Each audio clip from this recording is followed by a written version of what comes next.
За Монгол улсын нийт ард иргэдэд юу иргэнтэй гэж тийм ийм эрх ашигт нь хамаатай байж болох тухай бодлоо оолцъя гэж. Энэ бол нөгөө үндсэн хуулиар бас үндэслэлтэй гэж хуулийн үндэслэлтэй. Хуйлдаа үндсэн хуулийн үндэслэлтэй.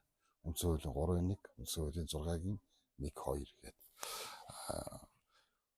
Стратегийн ордуудаас ард түмэн ашиг хүртдэг байх тухай. Энэ мэдээж үндэслэлтэй.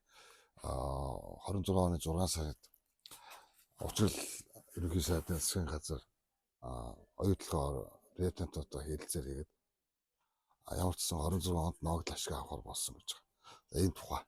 Тэгээ мэдээж өнгөрсөн хугацаанд бол стратегийн бусад ордч гэдэг юм уу ер нь ашигт малтмуулын орж ирсэн орлогыг бол ямар нэгэн төсөв одоо гэдэг юм уу төлөвлөгөөч гэдэг юм уу янз янзын байдлаар одоо ард иргэдэд хүртээмж өгөөр ингээд өрн таран хийдэг ийм технологи бол 35 жил явж ирсэн учраас энэ удаагийн одоо оюутлогоогийн одоо ногдол ашиг нийт ард түмэндээ хүртээмжтэйгээр үндсэн хуулийн 6-гийн 2 заасны үндэслэн тэгш хүртээмжтэйгээр шударга байдлаар ард түмэнд хуваарлах тухай бодол санаагаа хуваалцаж байгаа. За мэдээж ард иргэдийн амьдрал хүнд байгаа учраас гэж. Тэгээд үндсэн хуулийн 6-гийн 2-ыг хуулийн хэрэгжилтийг биежилтийг бас хангах хүрээнд гэж. Ард түмэнд шууд утгаараа мөнгө тараах биш. Ногдол ашиг гэдэг энэ зүйлийг мэдээж системтэйгээр асуудлыг шийдэх зүг бахаа гэж одоо бодож байгаа. Магадгүй зүгээр иргэний хардлага. Энэ одоо оюутлогоо ногдол ашигыг бол үндсэндээ сонгуулийн шоунд зориулж мэдэх учраас ард түмэн энэ ногдол ашигаа үндсэн хуулийн 6-гийн 2-ын хүрээнд авах шаардлагатай байхаа гэж одоо бодож байгаа. Тийм эргэцэн үндэс байгаа учраас гэж. Яг зөв зарим сурталчид хэлж байгаа. 26 оны ногдол ашиг бол 10 их 80-д төвөрөгч одоо болж болох юм аа гэдэг ийм зүйлийг ярьж байгаа. За мэдээж одоо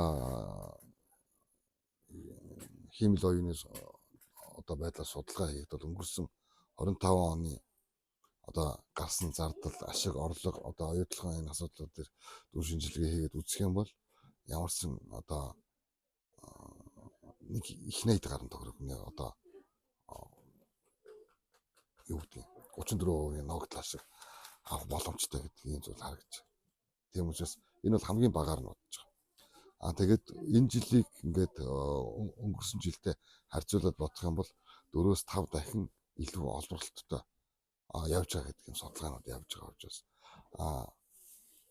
энэ хүү тоон 4-5 дахин нэмэгдэх боломжтой гэж одоо харж байгаа. Зарим судлаачид бол энэ хүү 10 их 80-аас илүү их хэмжээний мөнгө болж одоо ногдол ашиг орж ирэх боломжтой гэдэг ийм зүйлүүдийг зарим судлаачид ярьж байгаа учраас иргэн бүртээ хуваагаад үзэх юм бол за хамгийн багадаа нэг сая 200 мянган төгрөг байх юм байна.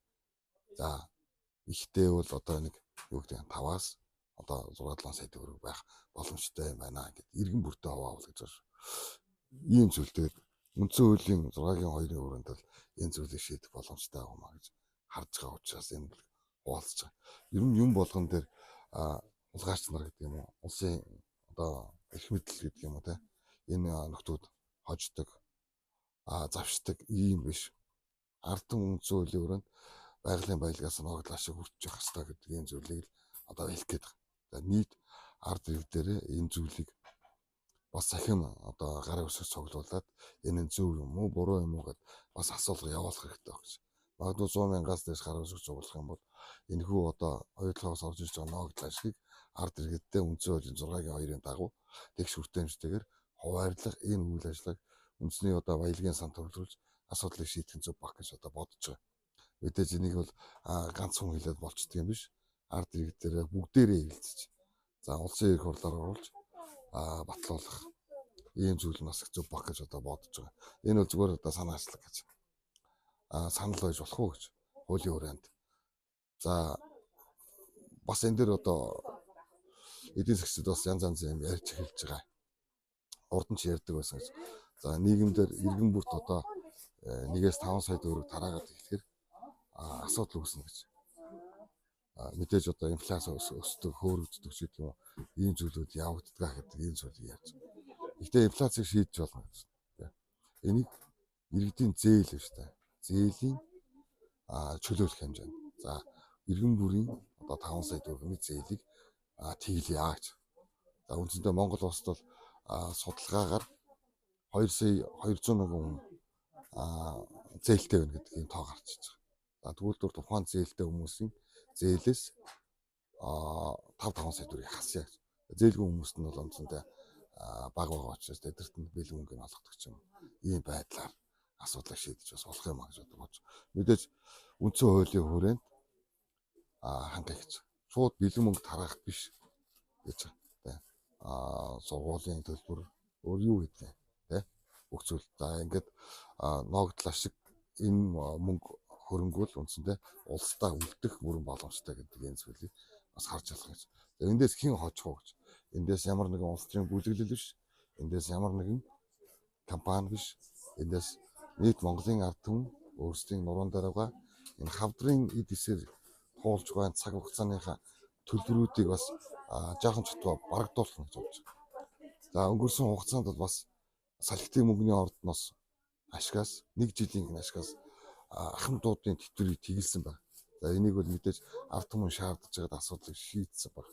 За үүний адилаар асуудлыг бас иргэддээ ард түмэнд ашигтай байдлаар хандаж болох уу гэдэг тийм асуудал.